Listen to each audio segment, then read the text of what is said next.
Welcome back to the Profits of IT, that show where sharp minds meet sharper tools.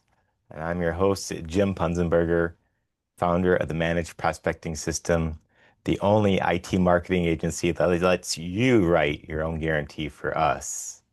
Today's guest built a six-figure consulting business in just 90 days, is challenging the idea that AI will take our jobs, and somehow finds time to throw down on the dance floor. Joining us is John Duncan, founder and CEO of EquityTech Consulting. So, Yeah, it's John, good to be here. glad to have you.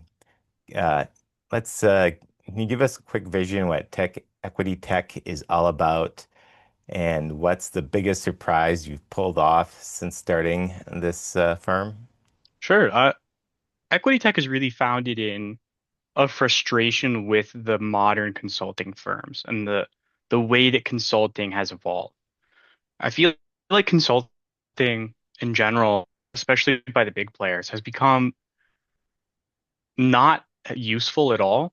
Like people just kind of tell you to pound sand. They throw PowerPoint slides at you, but they don't actually sit down and teach you or explain anything or help you build by getting their hands dirty. That was really where I wanted to change things, right? I think the whole premise of a consultant is that you have a third party who has subject matter experience and you want to contract that person because you can't justify the full-time hire, Hmm. but that's not what happens, right? So, to kind of circle back to that second question, one of the larger surprises I've definitely experienced is just how eager people are for this new approach, for a different approach of any kind to consulting. I knew that there was frustration out there, but I really thought that I was in my own head about it. I thought that, I'm a pretty technical person, so I thought that my frustration was largely rooted in having this technical knowledge and being frustrated that a lot of consulting experts don't have this specific technical knowledge that they're able to summon, right? So I figured it was basically just me being elitist. Honestly, I did. Um, what I have found is I don't know that that's the case. I am starting to question if I'm really being elitist or if it really is a pervasive issue that there's a lot of report they give you and they'll charge you $600,000 for a slide deck instead of giving you policies and procedures and step-by-step guides and teaching you why this is important, right? Not just somebody who's going to do an annual penetration test, but someone who's going to explain to you why you have to do an annual penetration test, Hmm. what the point is, and how attackers think, and walk you through the process, right? Right. Explain actual attack vectors, and not just what they are, but why. Why would you focus on, you know, why would you infiltrate a site physically rather than digitally? There's a motive there. Actually being able to explain that to customers, I feel like is sorely missing in the market at large. That that makes sense to me. So, what's one belief or habit you see IT departments or SMBs making that makes you roll your eyes? I'd say by and large, and this isn't unique to AI, right? We saw this in the dot-com bubble too. It, Adopting the new shiny thing because it's the new shiny thing. That drives me nuts. If you want to adopt AI, I'm not anti that. Sure, man. As long as you have a problem that AI is well suited to solve. But if you want to adopt AI just to adopt AI, well, then you're just buying a hammer to buy a hammer. You're not buying a hammer because you have nails to drive. So have it be a purpose behind it, not just Yeah, shiny object. a real strategy, right? I think that's largely what's missing. And when we lose sight of our strategic goals, right? It's pretty self-explanatory for a lot of the other departments, right? You don't make a policy or procedure in your compliance department because it's the new thing to do. That's not what you do. You do it because you had a problem, or you do it because some investor, brought up that you're not going to be able to get cyber insurance without something, or the SEC says, hey, you're going to get fined if you don't do this, right? And there's logic, there's justification, and there's, above all else, strategy behind these kinds of moves and directions. But when we start talking about tech, I've I have seen way too many people lose sight of that strategy, lose sight of that goal, and just go, well, I don't want to fall behind, so I'm gonna immediately implement whatever the latest and greatest is. That's not how it's done. That's not to say that you can't implement the latest and greatest. If it is a good fit, you should. How often is it really a good fit? And that is largely rooted, I think, in people like me bridging the gap with people who are not technical, right? Whose expertise lie in other areas, and being open and honest, with our strategy conversations. People like me being ready and willing to say, you know what? Yeah, you really don't need that much security. You should scale back a little bit. Or, more strategic, more, finance sided, seeing the contributions that a cybersecurity person can make to their control systems for moving money around, right? It takes a village.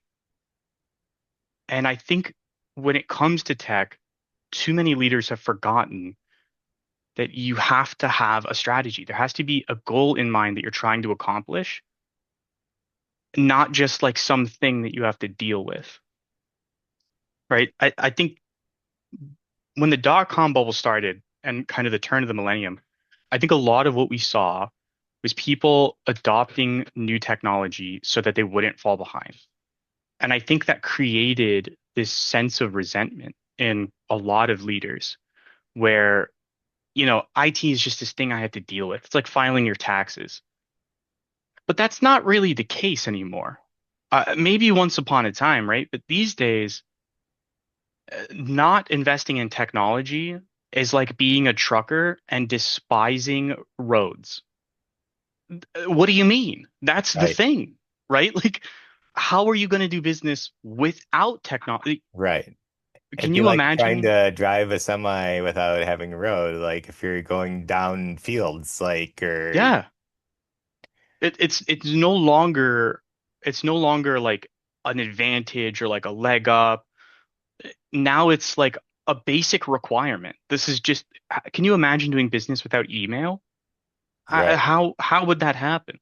How would we have meetings with partners all across the country and the globe without tools like Zoom, right? Like there was an era where this was kind of annoying and it was like difficult to deal with, but that's kind of gone now. Now it's the default. You have to have Right. some level of technology in every business, and understanding that there are levels to it, right? And understanding that there needs to be a strategic vision for your technology, I think is the critical missing piece that's way too many SMBs, even medium businesses are, I should say like closer to large businesses when I say medium businesses are really losing sight of, right?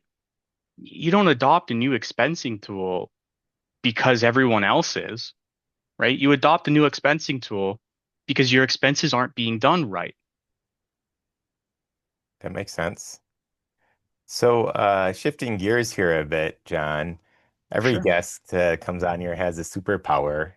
Yours seems to be a rare combination of customer service, patience, education, and I think your superpower especially helps the non-techie folks. How did that become your edge, and uh, how can others, maybe develop the same type of superpower for themselves? I think ultimately it comes back to I got my start in IT help desk, right? I got my start helping people. And I think when you help people with technology, you quickly learn that some of the smartest people around you just don't know how to do this one thing.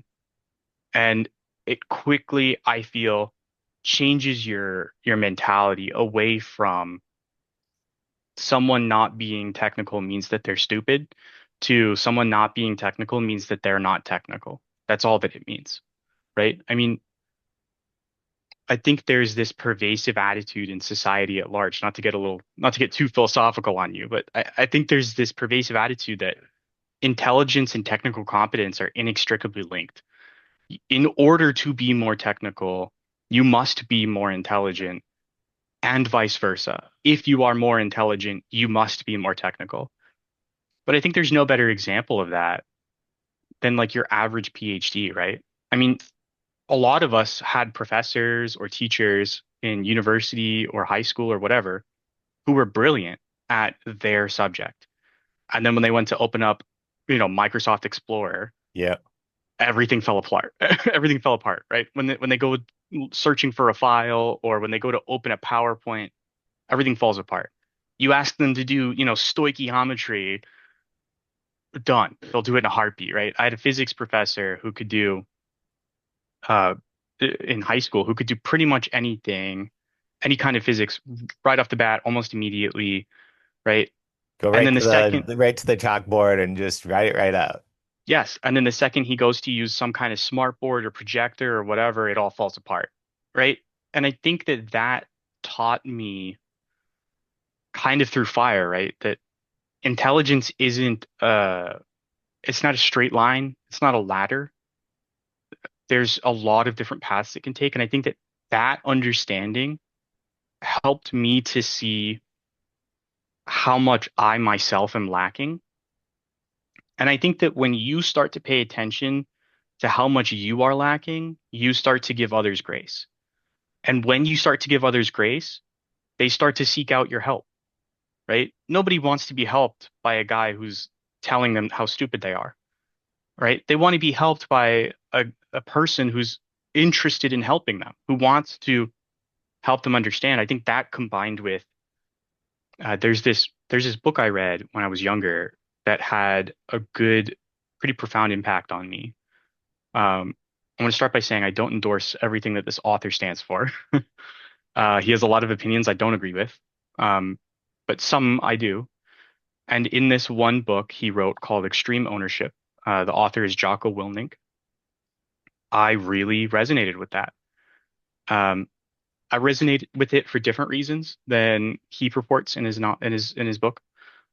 I resonate with extreme ownership purely because you cannot control others. You can only control yourself. So I think when you enter a teaching environment and you recognize you are entering a teaching environment, and then you combine that with, I am missing a lot. I am flawed. I don't know lots of things.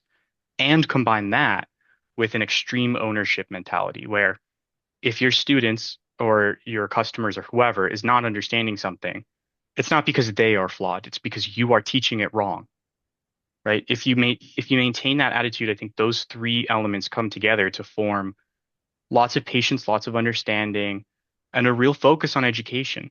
And when you educate people, you empower them, right? That is the name of the game here. That is, I mean, pretty much every technologist on earth, right, regardless of language or border, right, got their start because of the democratization of information. They got their start because you can just Google something and then you can learn it and you can try it and you can practice. That kind of spirit is not something you should lose. You should do everything you can to hold on to it because people respond to you better. Your customers will be happier. You yourself will be happier because you'll get better results. People will make more progress faster. You don't have to explain things 15 times. You just have to teach it really well a handful of times, right? As you improve your ability to convey information, you also improve everything else about your service. And I think this transcends even just IT roles, right? I think this transcends into any kind of customer service role. The better you are at teaching in general, the better you will be at customer service. Yeah, that's very profound. So, Thank you. John, If somebody listening would like to reach out, learn more, maybe they feel like they are driving a semi across dirt roads instead of a nice paved highway with their technology, what would be a good way of getting in touch with you? My LinkedIn is great. Um, it's just John Duncan on LinkedIn. You'll find me. Our website is equitytech.consulting. I did that instead of .com because I thought it was cool. I still think it's cool. Um, there's a contact page on there. That's a great spot to reach out to me and my team. Yeah, I would say we also we're getting ready to start our own podcast where I'm doing more conversations like this. So if you find what I said interesting, but you don't necessarily want to work with me, feel free to check that out. Yeah, I'd say that's my plugs. Cool. We'll include that information in the show notes, so check the show notes for that if you like. And well, John, thank you for your time today and thank you for sharing. And if you're an IT business owner, don't forget to check out managedprospectingsystem.com. We're the only agency that lets you write your own guarantee for us. If you want to fill your pipeline, hit us up. Until next time, stay hydrated and caffeinated.